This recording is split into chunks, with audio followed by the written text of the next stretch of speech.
Չնայած վերջին տարիների տնտեսական աճին, ստվերը դեռևս շարունակում է խաթարել մեր երկրի մրցունակությունն ու արտադրողականությունը, ազդելով հարկային եկամուտների հավաքագրման վրա, սահմանափակելով աշխատողների սոցիալական պաշտպանվածությունը և խոչընդոտելով բիզնեսի զարգացմանը։ Այս խնդիրների արմատական լուծման նպատակով Հայաստանի գործատուների հանրապետական միությունը աշխատանքի միջազգային կազմակերպության աջակցությամբ համախմբել է պետական մասնավոր կառույցների և միջազգային գործընկերներին գտնելու տնտեսության ֆորմալացմանն ու բիզնես միջավայրի բարելավմանը միտված լուծումներ։ Տնտեսության ֆորմալացումը միակողմանի գործընթաց չէ և չի կարող լինել արդյունավետ, եթե դիտարկվի միայն վարչարարական տեսանկյունից։ Սա պետության և մասնավոր հատվածի միջև նոր որակի վստահության հաստատումն է, որտեղ կողմերը գիտակցում են իրենց պատասխանատվությունը։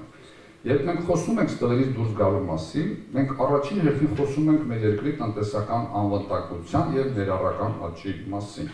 Սակայն որպեսզի գործարարը ցանկանա և ձգտի գործել սպիտակ դաշտում, պետությունը պետք է ապահովի այնպիսի պայմաններ, որտեղ օրինական աշխատելը ոչ թե հերոսություն է,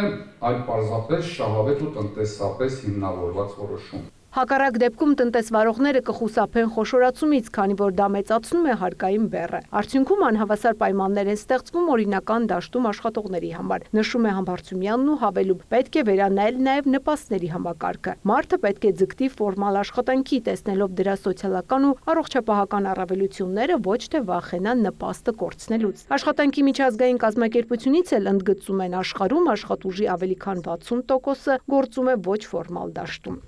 Վերջին մեկ տարում գործատուների միությունը մեծ աշխատանք է կատարել, ինչի շնորհիվ դարձել է գործատուների միջազգային կազմակերպության անդամ։ Այս միջոցառումը ևս մեկ անգամ ցույց է տալիս, որ այն արդյունավետ օղակ է պետության և բիզնեսի միջև քաղաքականություն մշակողներին ներկայացնելով բիզնեսի իրական խնդիրները և նպաստելով փոխշահավետ լուծումների ձևավորմանը։ Էկոնոմիկայի նախարարությունից ընդգծում են, տնտեսության ֆորմալացումը կնպաստի կանխատեսելի և թափանցիկ գործարար միջավայրի ձևավորմանն ու ներդրումների խթանմանը։ Այս ուղղությամբ իրականացվող պետական քաղաքականության արդյունքները ներկայացվում են գնահատման ցուցանիշներով։ Համաշխարհային բանկի 2025 վարկանիշային զեկույցի համաձայն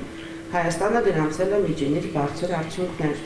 ընդգրկելով Եվրոպայի և Կենտրոնական Ասիայի տարածաշրջանի առավել կայուն գործարար միջավայր ունեցող երկրների խմբում։ Զեկույցի համաձայն Հայաստանը ընդհանուր առմամբ ստացել է 66.7 միավոր,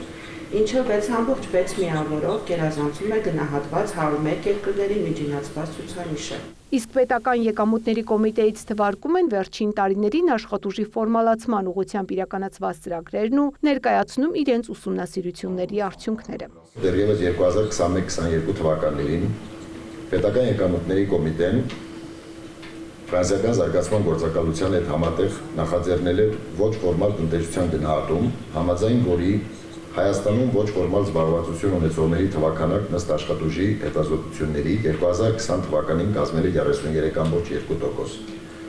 իսկ առանց գյուղատնտեսական ոլորտի 15.2%։ Համաժողովի երկրորդ հատվածում պանելային քննարկումներ են նվիրված ստվերից դուրս գալը խթանող հարկային քաղաքականությանը, վարչարարության նոր մոտեցումներին և զբաղվածության ֆորմալացմանը։ Ծաղկանուշ Միրզոյան, Աշոտ Խաչատրյան, լուրեր։